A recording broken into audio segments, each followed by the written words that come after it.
Good day, guys. Today I decided to take you on a tour of one of my sites. Here we have a six bedroom actually, six bedroom, 2 units of six bedroom. One is here, and then the other one is here. Now this is far up in the north, somewhere in the north of Ghana, and we're running this project here. I'll show you how we did the foundation and then did the concrete works and everything before we got to this point. Right now, we've done up to that's the footing we've done, and we've done the filling. But it's been raining for some time now, so we took a few days break so that we can allow it to settle. When we come back, we'll use a compactor to compact it down, and then we'll top up. So that's some of the gravels we'll be using for the filling over there. We'll top up so that we'll be able to get the level we want before we go ahead and do the casting. But then mostly people wonder how these things are done, what goes into the type of foundation that you do for a particular story building. If it's going 2 stories up, what are you supposed to do? If it is going 3, 4, what are the iron rods that needs to go down, and all of that. So I just want to take you around and have a little talk. Now, to start with, before you can do any foundation for any building, you need to be sure of the type of foundation you are going to work on, the type of soil you are going to work on. And usually for normal 1 bedroom, normal 1 story, 2 story, we use strip foundation. But then depending on what you want to do, and also depending on the soil type, it will determine the type of foundation you would use. For a regular ground floor and one up, the best is to make sure that you go down when you are digging for the foundation. It should not be anything less than 4 feet. You can go more, but it shouldn't be anything less than 4 feet. Now, this one here you are seeing is the iron rods, and this iron rod, this is 16 mm, and the 16 mm, well, because we want it to be strong, we decided to put 6 bars in one iron rod. And depending on the design, not all buildings are the same, so depending on the design you are going to have, it will determine the number of iron rods you use for your columns. So these ones are the ones that went all the way down, and then we'll end up projecting them all the way to the top, to the first floor on top. But for the ground floor, this is how it looks like. Mostly people take these things for granted. So something like this, someone will say, what if I put in if I use 12 mm or 10 mm, what will happen? Now it's all about the structural integrity of your building. If you are doing a ground floor, you can use 12 mm and it would be okay.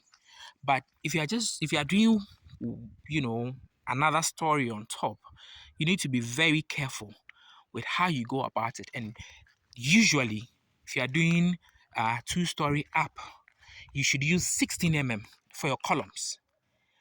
And the minimum for that should be 4. But you can go as much as 6, depending on how large the building is going to be and the type of design you're having. So we have, like I said, we have 2. This is the first one. There are 6 bedroom and 2 units of them. So this is the second one. This was the one we did first, actually.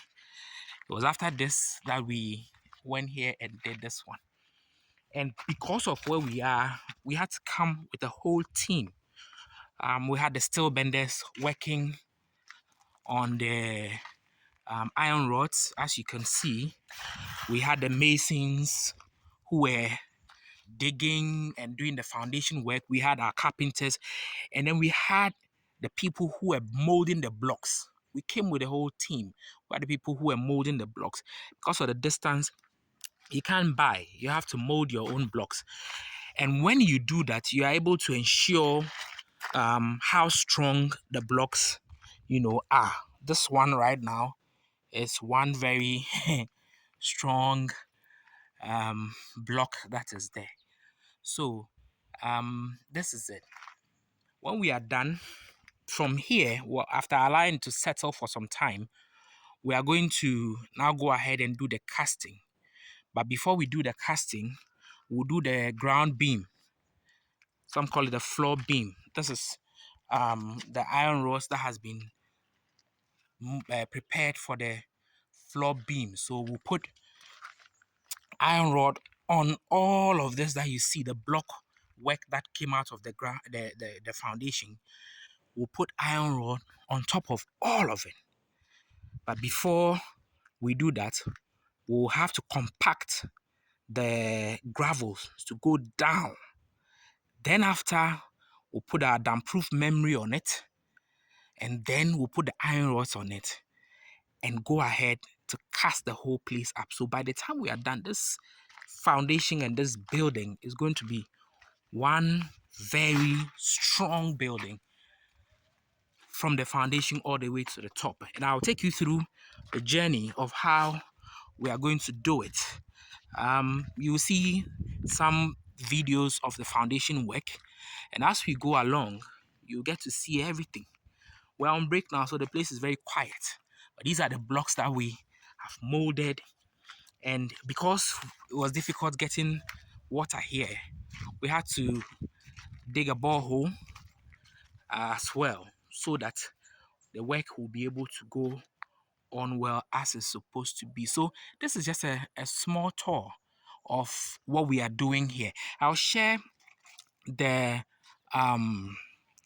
floor plan of this particular buildings we are doing here. I'll share the floor plan with you, and then you see how this on the ground corresponds with the floor plan. This one is the original floor plan, but then we flipped the floor plan over to have this.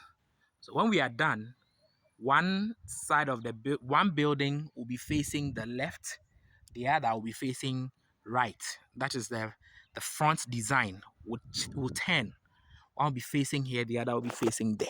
But we did that because, we want it to look beautiful. And the space you are seeing here would eventually be used for a small pool house at the back, and then we'll have a pool, swimming pool right in the middle here, and you get to see. So come with me on the journey. Let's have some fun.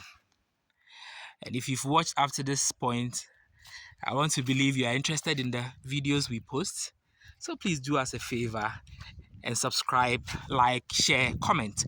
If you have any question, just put it down and I will attend to them. Thank you so much. I'll see you in the next one. Bye-bye.